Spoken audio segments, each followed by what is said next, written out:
Hello and welcome to Grief Tending. This is a podcast series that aims to support anyone who is in a caregiving role to someone who is grieving. These conversations are seeking to cultivate our collective capacities to be alongside grief in supportive ways. I'd like to start by acknowledging the traditional owners and custodians on whose unceded lands these interviews are recorded, the Turrbal and Yagara people. I would like to acknowledge their ongoing connection to land, waters and culture. I'd like to pay respects to elders past, present and emerging, and to extend that respect to any Aboriginal or Torres Strait Islander listeners. Today's episode sits within the community stream of our series and is called On Learning to Be with What Is, Animals and Children as Grief Teachers. Our guest for this episode is Dr. Joanne Cacciatore, who is a reasonably joyful and contemplative person with plenty of quirks, who cries every day at both the beauty and the pain in the world. Dr. Jo is a full professor at Arizona State University, where she directs the Graduate Certificate in Trauma and Bereavement, and she is also the founder of the MISS Foundation. Since 1996, Dr. Jo has worked with and counseled those affected by traumatic death through the MISS Foundation, most often those affected by the death of a child. She started the first therapeutic care farm in the world for traumatic grief, based on a framework for incorporating 50 domestic and farm animals rescued from abuse, torture, neglect, and homelessness. This place is called the Sealah Carefarm. The farm were featured on Oprah Winfrey and Prince Harry's Apple TV docuseries The Me You Can't See. And Dr. Jo also served on Oprah and Harry's mental health advisory board along with 13 esteemed colleagues as part of the series.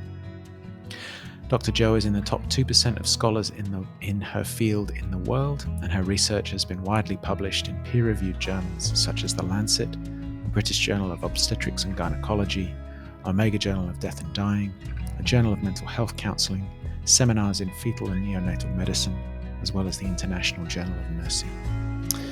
Dr. Jo's best-selling book, Bearing the Unbearable, Love, Loss and the Heartbreaking Path of Grief, won the Indies Book of the Year award.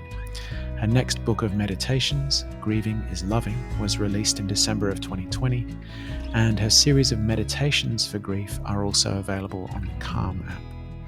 In 2023, Audible published her teachings as one of their great courses, entitled Understanding and Coping with Grief. And on a personal note, ahimsa is at the core of Dr. Jo's spiritual practice. She is an ordained Zen priest and a registered yoga teacher. And finally, she experienced the death of both her parents in her 30s and her newborn daughter in 1994. So in this episode, Dr. Jo reflects and shares so passionately as she does in both in her work from her personal experience, but also through her many decades of writing and research and education. She speaks so skillfully from a range of perspectives. So without trying to conflate her own personal experience as being the same as other people's, I find Dr. Jo's ability to reflect on her own lived experience and how that informed her own journey into becoming, as she is now a professor at Arizona State, but also her ability to speak from the research and the academic literature directly into the lived experience of people's lives. That was one of the core aims of this series, that where we were referencing grief theory or academic writing, that it would be humanized and it would connect directly with people's experience. So this episode, is really built around that, thanks to Dr. Jo's passionate and really skillful expression of all of these things. Some of the themes we talk about in the episode, you may have heard Dr. Jo speak about this before, but she's written about the happiness cult of toxic positivity, which is certainly sounds confronting maybe, or a bit humorous, but actually has quite profound impacts on the social experience and the lived experience of grieving people. And if you'd like to understand what one thing family, friends, and community members sometimes subtly and implicitly do to grieving people based on their assumptions, like the supporters' assumptions about how grief should be. If you'd like to hear about one very interesting area of research which could really shift how you approach supporting grieving people, then listen out for the section on negative grief cognitions. We also talk around the discomfort that grief supporters and family and friends may experience at watching somebody else in pain or suffering, and how that can drive sometimes not particularly helpful actions or responses from people who are ultimately seeking to try and be helpful.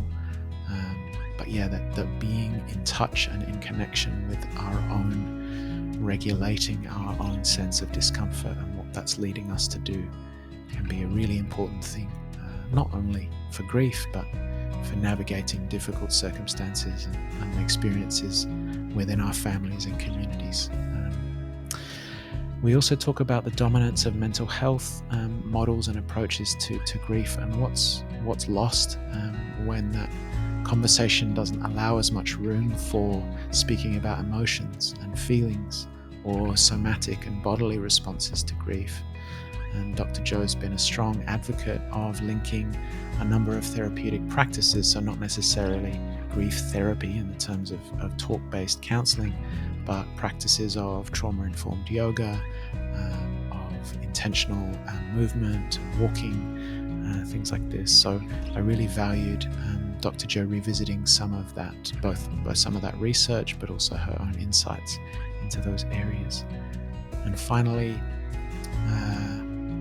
there's one thing that a recent research study has shown is almost twice as helpful as other adults, was one of the most helpful things to Dr. Joe in her own experience of bereavement, and was almost left out of a recent study, and yet being included at the last minute proved to be by far and away the most consistently helpful thing to grieving people in their bereavement. If you'd like to know what that is, then make sure you stay tuned right through this episode. And we're really appreciative of Dr. Joe's insight, wisdom, and capacity to communicate so skillfully around what it is to navigate the world in bereavement. And I really hope that this episode is useful and supportive to you, whatever your context and whoever it is you are caring for. And thanks for listening. Dr. Joe, welcome. Thank you so much for joining us for this episode of Grief Tending. Thank you. It really is such a pleasure to be here with you. So we're going to jump straight in today, and I want to ask you to talk about something that I think is a recurrent theme in your work, which you really you write a lot and speak a lot to the experience of grief and how difficult it is for people to grieve in a cultural context that is not supportive of grief. And so your work seems to be really appealing that we need to recontextualize grief Yes. in the full spectrum of human experience. Yeah. And one of the particularly interesting aspects of this, I heard you speak in another interview. You said, we're asking people to turn towards painful feelings in a culture that pushes happiness and feeling good at all times and at all costs. Yeah. We're in a culture that practices avoidance of pain constantly. Yeah. So I wanted to ask you to speak to this seemingly contradictory task that grieving people seem to be faced with, of yearning to grieve and the kind of whole being seeking and wanting to do that, but in a culture that pushes away pain and discomfort to the point of, I've even heard it called toxic positivity, or toxic happiness, things like this. So could you speak to us about this? Sure. It's not just that people are avoidant of grief and griever. It's also that people are happiness cult pushers, right? So they want you to feel good all the time. And if you don't feel good, then people tend to not want to be around you, tend to avoid you. When they come and see you, on the rare occasion they might come and see you if you're in acute bereavement, oftentimes what I hear from people is it's, let's go have a drink, or aren't you feeling better yet? Or what can we do to help you feel better? I mean, there's a lot of how do we help you feel betters out there rather than just how do I stay with you and help you feel? And that is really the task of a compassionate person, is to make space for what is. I mean, that's yoga off the mat, right? Being with what is without needing to change it, the unification and oneness in suffering, because we will all suffer. And by the way, that's not just a human experience. Animals also experience grief. They just seem to have a better way of moving through it because they don't have the toxic positivity spin. None of our goats here, when they're sad because one of the goats died, none of our goats goes up to another goat and says, come on, let's go to the bar and get a drink. Aren't you over it yet? Here's a box of Kleenex. You should clean it up. They just don't do that. So this idea of, and this is in the research, this is in my research, it's in other people's research. One of the things I found in my study is one of the least helpful things that the majority of therapists do is attempt to find meaning in others' losses. Listen, it's not that grieving people at some point when they are ready don't find meaning or purpose again. They do and they can. But it is not helpful when the therapist or a counselor pushes that on a grieving person. And that's one of many aspects of this sort of toxic positivity culture. How do we skip the hard stuff and get to the good stuff? And it doesn't work that way. Grief doesn't work. I mean, you can pretend it works that way, but there's a price to pay for it. I mean, I tell people grief is like taking out a loan from the bank. The longer you take to pay back the loan, the higher the interest and the penalties. So there's this idea that negative grief cognitions, and this comes from the work of Vanessa Juth and colleagues, negative grief cognitions, in other words, the stories that others tell us about grief is bad, you should be over it, judging grief, isolating grievers, that was the single variable that predicted poorer outcomes in bereavement emotionally and psychologically, but also physically. Right? And this is problematic for grieving people because it's all around us. It comes, this sort of negative cognition about grief, this idea that we have to manage grief, control grief, satiate grief, eradicate grief, get rid of grief. These ideas about grief create an acrimonious relationship. So the grieving person is hearing all these messages from the outside world and thinking, am I crazy because I'm still sad? And so they internalize the story and they think to themselves, this isn't always how it goes, but it's often what I see here at Sealah Carefarm and through the foundation. They think to themselves, I'm not normal until they meet other grievers and they go, oh, wait a minute, this is normal. It is okay for me to feel sad after 2 months, after 6 months, after 1 year, after 2 years, after 10 years. For me, it's almost 30 years since my daughter died. And this morning I cried. And that's okay. I don't need that to go away. Right? So this idea of negative grief cognitions actually hurts individuals. And we really need an entire overhaul of the system.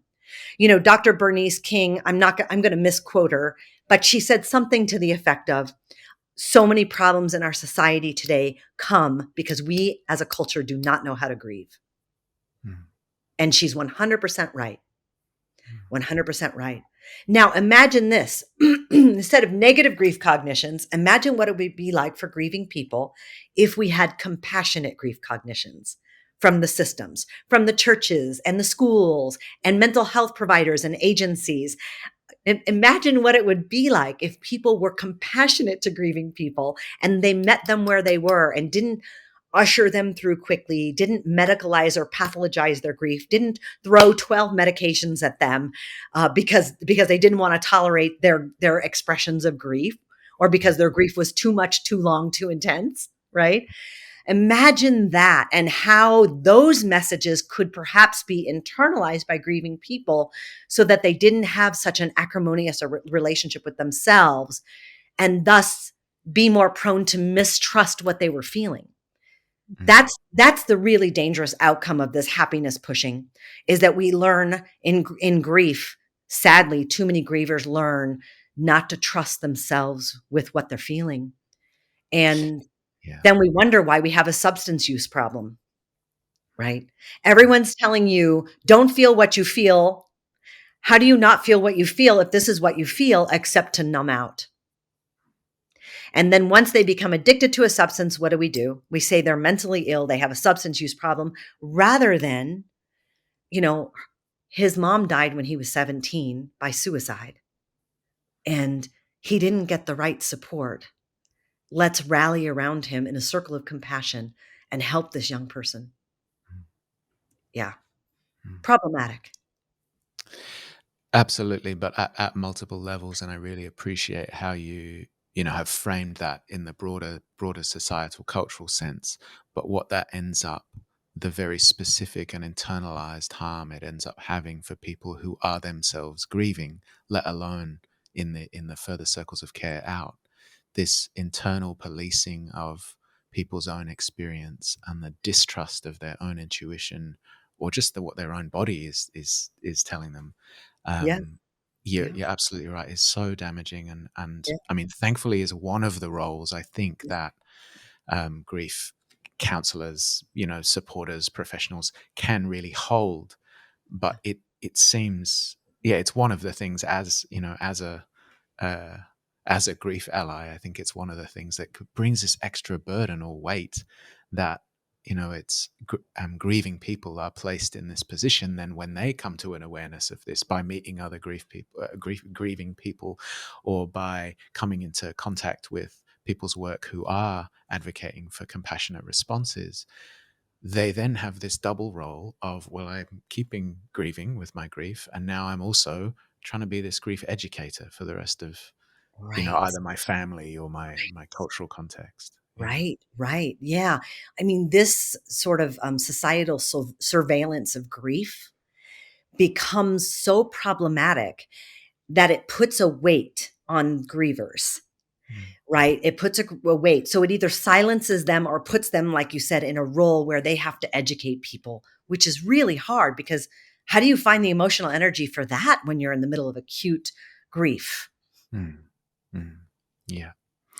And so a big intention, one of the central intentions with this series, is to support people who are in a supporting role to someone who's grieving. So it's around how do we turn towards grief and cultivate skills to have more capacity.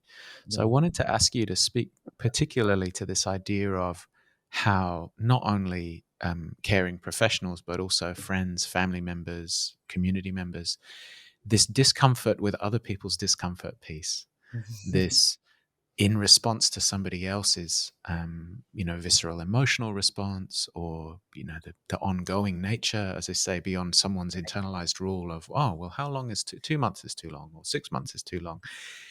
There becomes a point at which the supporter's discomfort, Yeah. whether they're aware of that or not, starts to show up either in these platitudes that start sentences with, at least, Mhm. well, at least, dot, dot, dot, or for the professionals, like you've said, who kind of see it as their role to now hurry this person along into some sort of meaning. Yeah. What what guidance or what principles would you offer to people who are now listening, kind of going, I think I've done that before. I think I've tried to.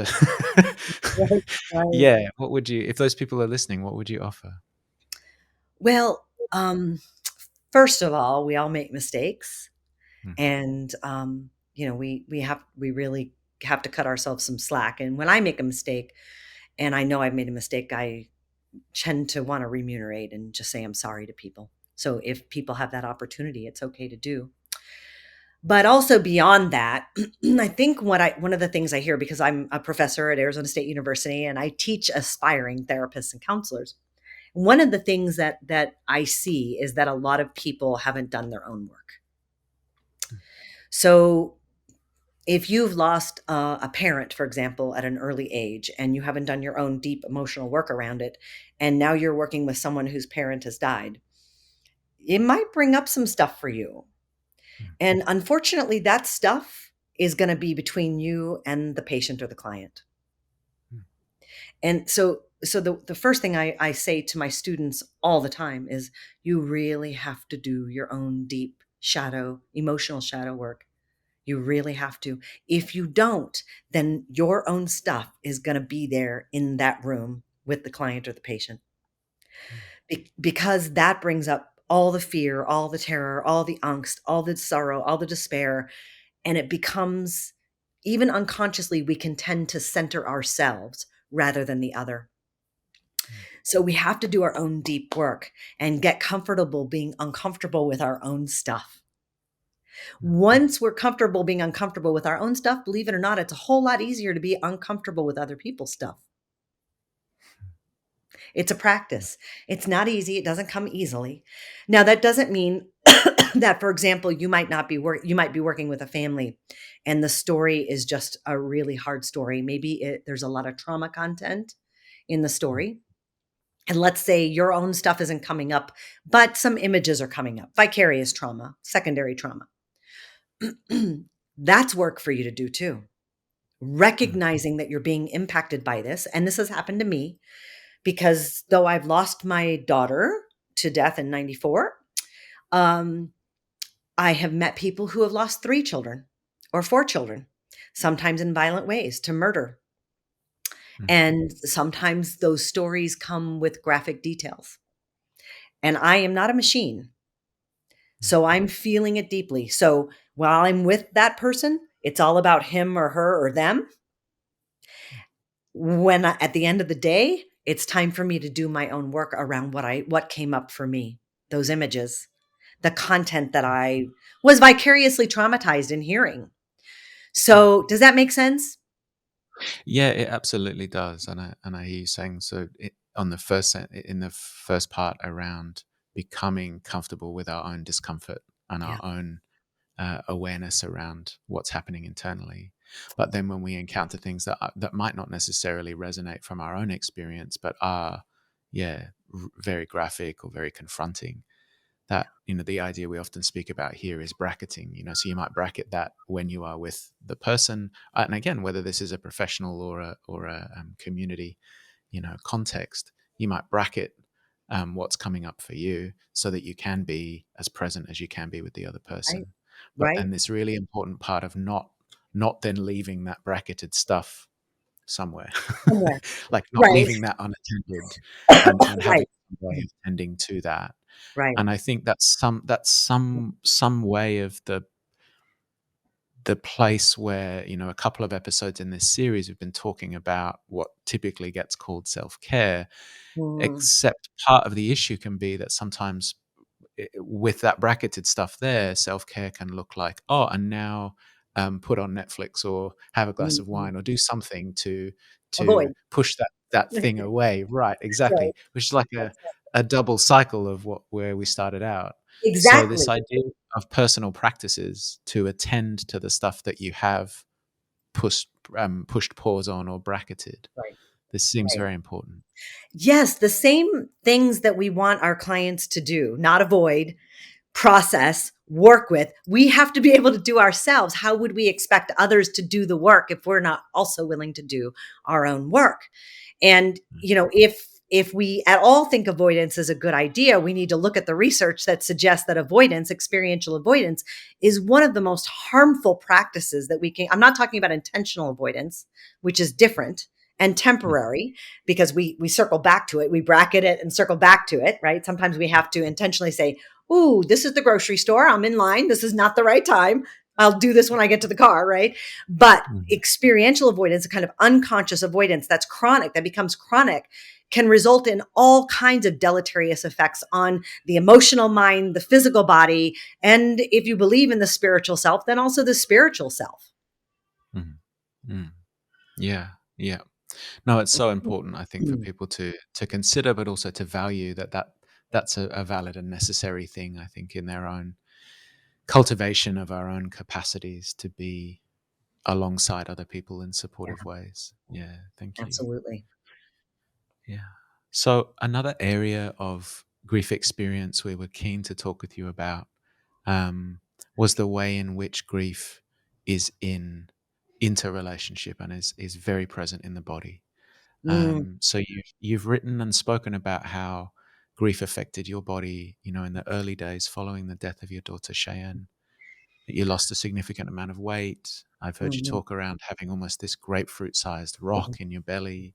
Yeah. It really starts to bring the felt reality of grief Yeah. that I know grieving people so often are experiencing. But again, linking back to those social or cultural myths, if grief's understood as a mental health concern, then the somatic presence of grief can be quite confusing to people. So, could you speak to the importance of grief allies or supporters being informed about the ways in which grief can affect the body in very visceral ways? Oh, absolutely. First of all, it's grief and trauma, right? So both trauma and grief affect the physical body. I mean, in trauma, it's a measurable effect. You can measure the size of the pupils. You can measure heart rate, respiration, blood pressure, the sweat response. You can measure all kinds of physiological markers. And when grief is traumatic, it creates this sense in the body that can be sustained over time. Because in normal trauma, like let's say you get in a car accident, which can be very traumatic for people, it's terrifying, right? The core emotional experience of all trauma is fear or terror. Something is not experienced as subjectively traumatic if there's no fear or terror. Okay. So you have fear and terror. You're in a car accident, but you're fine and everything is fine. Your body returns to homeostasis very quickly. And, you might have to process it. You might go to therapy or talk to friends or clergy about it or whatever, but usually people adapt. Every single, when the person you love most in the world dies, every morning you wake up, it's the trauma again. It's Groundhog Trauma Day, right? So every morning you wake up and you're under threat because the person you love most in the world died and he or she isn't here anymore. And so that creates a really interesting place for the body because every single day you wake up and you have that realization, it's like the trauma response in the body is there. Also, of course, grief is in there when the person you love has died. So it's hard to sort of disentangle the trauma from the grief, especially in pediatric deaths and suicides and homicides, right? Because if your 96-year-old grandma dies and she's in hospice and pain is well controlled and death is imminent and everyone knows it and everyone's gathered round and it's peaceful and calm and they're playing her favorite music and the candles are lit and it's lavender is in the air. That's, for all intents and purposes, it's a beautiful and good death. That doesn't mean you're not grieving, but it's different than if your 96-year-old grandma is murdered. Right. And so if your 96-year-old grandma is murdered, you may well have traumatic grief because murder brings fear. It's terrifying to think about the fact that someone could break into someone you love, to break into their home and kill them. Right. Does that make sense? Yeah. So what we feel is this excitatory state, or sometimes we get the antithesis of that, a sedative state. So how that manifests in people is they can never sleep, excitatory, or they never want to get out of bed, sedative state, right? Sometimes I see like a pendulum swing. People who take comfort in eating, one of my patients says, I eat my grief. Or people who can't eat like me because of the grapefruit in my throat. I couldn't swallow, right? So you get this combination of somatic symptoms that manifest in behavioral issues, right? You can have gastrointestinal problems, so digestive problems, because we know emotions have a really profound effect on the gut now with all the research, right? The vagus nerve research and all the research on the microflora of the gut and how much our heart and our gut are connected. So you can have gastrointestinal problems, headaches, global pain. The whole body hurts. I used to tell people every cell in my body hurts from the tip of my hairs to the tip of my toes. That's what it felt like. I just felt like it was always in physical pain. And it's quite hard to understand that. And it's also quite hard to describe it to people. But if someone would have been there at that point and said, these are all really normal things, given the trauma and grief that you're going through, that would have been very helpful. I never Mhm. found that person because this was, nearly 30 years ago, and we weren't talking about it that much. And there was really very little research compared to what's out there today. Yeah, yeah, yeah. It is so beneficial, I think, for people now that there is access to this research, because I think previously there could be a sense in which that was um, not addressed with as much concern or attention as intrusive thoughts, for example, or anything that was back up in the head. Again, not that they're separate, but they're both often both all happening at the same time. Or Absolutely. And you bring up a really important point, actually.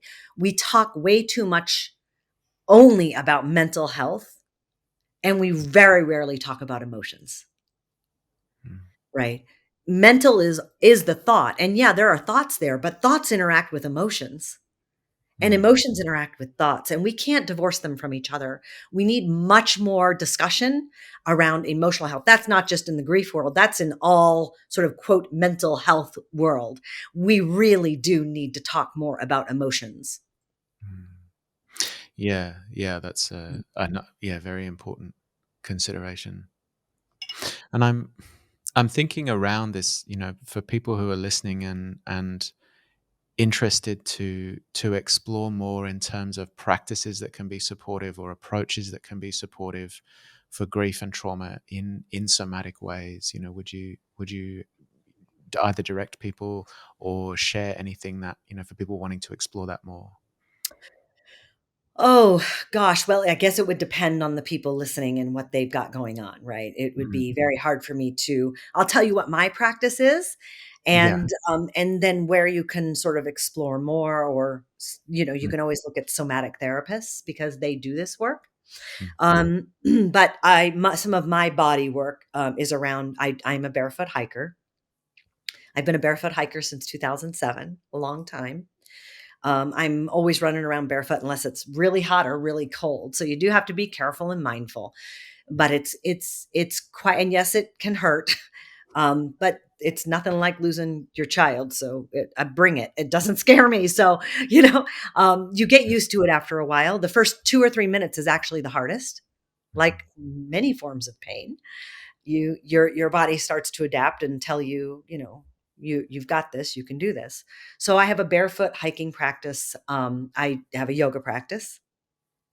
I have a zazen meditation practice, which I consider to be at least in part bodily. Um, and I work. I move my body all the time. We have the Sealah Carefarm, and I'm always out there participating in the activities, gardening, moving rocks with my hands, big boulders, rolling big boulders around the farm. I sweat a lot. I'm very physically active, and those are the kinds of things. So ways to get back in your body and it re-inhabit your body. It's not just I call it fully inhabited grief, but it's not just about the emotions. It's also about getting back in your body. One of the defining characteristics of trauma is that it feels too threatening to stay in your body. So we leave our body. And so anything that gets us back in our body is helpful. There are also different modalities like massage, mm, acupuncture, um, other forms of physical touch, if people feel safe with that, can mm, be really useful. mm, So um, if people are interested in somatic work, there are somatic therapists out there. mm, And, just make sure that they're grief informed because that's really important. Not everyone understands grief and grieving. mm, mm. Yeah, yeah, this is true, and I think that hopefully that this, yeah, these conversations in this series are seeking to point in supportive directions and highlight some supportive principles for people. And thank you for speaking to the importance of including, the whole body, someone's whole person, Yeah. in cultivating, supportive practices in response to grief and trauma. Yeah. Yeah. Um, There's another area in relation to your own lived experience I've heard you talk about, and it's one that I often hear grieving people talk about, but doesn't get as much attention in the discourse that is often dominated by clinicalizing grief or, again, attending to some of the more common ways of speaking about grief. So you've talked about how in your early experience of bereavement, there were times when children and animals were far more effective grief companions and grief allies than most other human people Yes. around you. And Yes. I know this is an area you're passionate about, in a range of ways, not only with the care farm, but in others. So yeah, wanting to invite you to talk to us around the words that came for me were interspecies grief allyship. Oh, love Or that. in other words, like animals seem to be really great at being They with grief. are really great. And actually, this comes from, I mean, I had self-anecdotal experience with it because my dogs would just come up to me in early grief and sit next to me. And same with my 3-year-old. She didn't have Mm, any words of wisdom. She didn't try to distract me. She would just come and put her head on me and say one of the most profound things anyone said to me in early grief, "Mommy, it's okay to cry and be sad because babies aren't supposed to die." mm, And I was like, "Yes, yes. Why can't any adult around me respond that way?" So, mm, 3-year-old was emotionally smarter than most of the adults around me. So, mm, the animal piece came because I started noticing, thinking back and noticing that when I was sad, my dogs would always come up and just put their heads on my lap, and that I would pet them, and it was, it didn't make the grief go away, of course, but it felt a little less lonely. I mean, that's the thing about trauma and grief is it's a really existentially lonely experience. mm, So fast forward to a few years ago, and I have a doctoral student, no, sorry, master's student who wanted to do a research study, and she wanted to do a research study on grief support. And I'm like, well, there's a lot of research studies on grief support.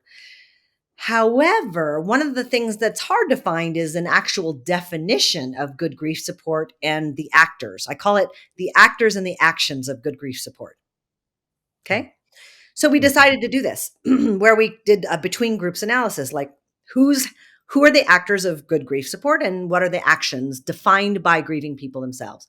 I don't think we collected data for very long, a week, I think, and we had 1,300 responses. Yeah, mm, impressible. Yeah. Um, so we looked at first responders, mental health providers, hospital social workers, um, mental health providers, social workers, family, friends, colleagues, faith leaders, uh, every human group you can imagine who came into contact with grievers. And these were all grievers who had traumatic grief.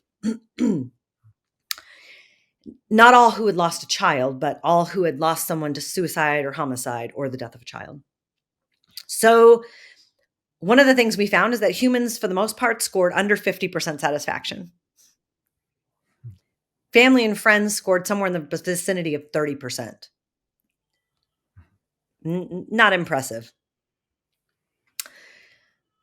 And the other groups scored somewhere around 50%. Support groups scored 58 to 67%. That was the highest human group. Animals scored 89% satisfaction. And I just, we weren't even going to include animals. That was a last minute thought. I was getting ready to hit publish really? on the questionnaire. Wow. And then I looked at Lori, who was my student at the time, and I said, I have an idea. Can we add one category? And she said, which? And I went in and I typed it in, and she just looked at me and she smiled and she said, yes. And then we published it. And I was really shocked. And when we drilled down into the data, so qualitatively, we wanted to understand why those people said that. So we went back to the people who said they were extremely satisfied or very satisfied with their animals. Mm, And we said, why? Tell us about what animals brought that humans didn't. Non-judging presence. They didn't try and make me feel better. They provided comfort without words. All of these things that animals do that humans could do if we wanted to. And mm, that's really profound because all we really have to do as human beings is be like a dog or a horse or a goat. Just stay. Sit and stay. Don't use mm, words. Just sit and stay. Hold space. mm, Love. Just give and receive love. It's very powerful. Mm. But it's also quite hard for humans because we are the happiness cult, number one. And thus the happiness cult makes us want to fix people. We think if someone's crying, our job is to stop them from crying. Our job is to help them cry. Our job is to pour over photographs and videos. Tell me your favorite memory that comes to your heart today in this moment. What do you miss most about him or her or them right now? What can I do to support you? Would you like to go on a silent hike in his honor? Would you want me to go to the cemetery with you tomorrow? I mean, those are the kinds of things that people could do for people that often get missed in grief Mm. support. Mm.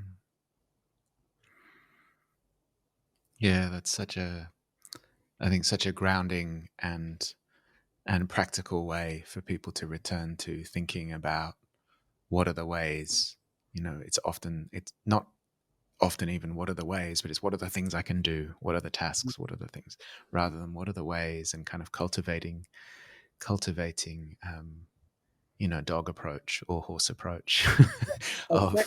of being this kind of loving presence and staying and not Right. looking away.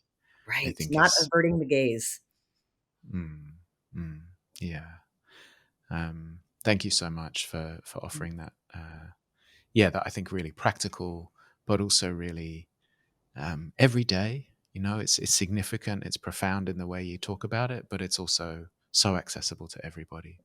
And I think one of the things that is so difficult around that cultural context for grief is that people assume that they are not quote unquote qualified to Yeah. be with certain types of grief or to be with intense feelings and emotions Mm, because people are uncomfortable or unfamiliar, and that mm, feels scary.